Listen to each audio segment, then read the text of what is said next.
Welcome back. We are now going to work with the settings on our Aweber list that we just created. And so in order to do that, we're going to go to the List Options drop-down menu, and then we're going to click List Settings. And you'll recognize some of these settings from a previous tutorial. Now you'll notice here that we have the list name and then we have a unique list ID from Aweber.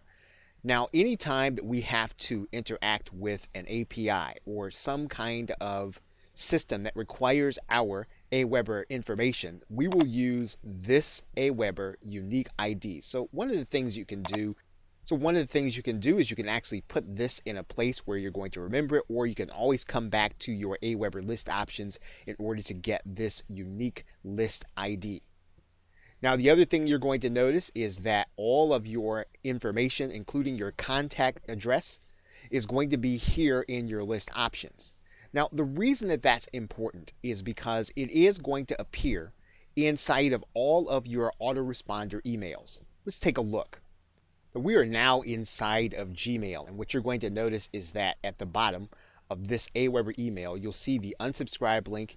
You'll see the change subscriber options, but you'll also see an address.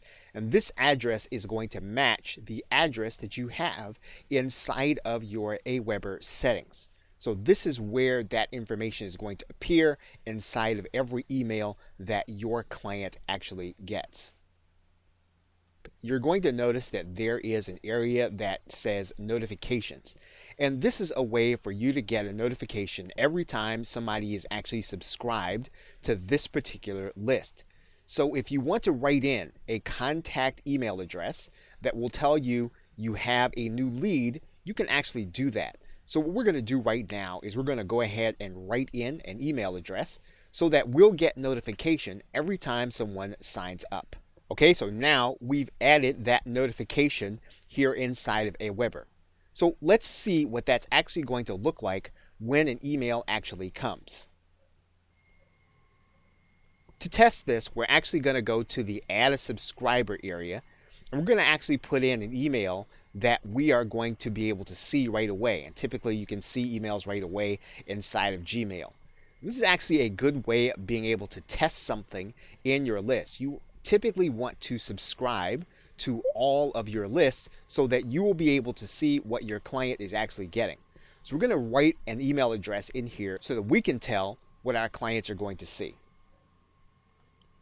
Okay, so now we have an email address in. We're going to click Add Subscriber. Now that subscriber has been added to our Aweber list, we can now go to our email address. Okay, so now we're going to confirm our subscription just as our client would. You'll see what the email is actually going to look like. And then we're going to click this link.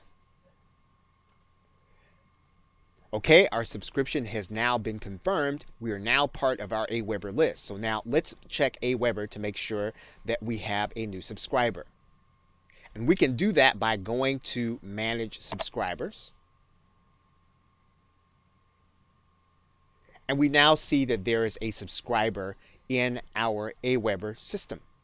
So now what we can do is we can check our notifications to make sure that if there is a new subscriber to this list that we would have actually received a notification. And we can actually see that we have notification from Aweber. So all we need to do now is we need to check this email. And we'll notice now that we have a new email that was added to our list. Aweber also tells us the source. And this is how you can actually monitor your leads as they are actually coming in. Okay, so with that, thanks, and I will see you in another video.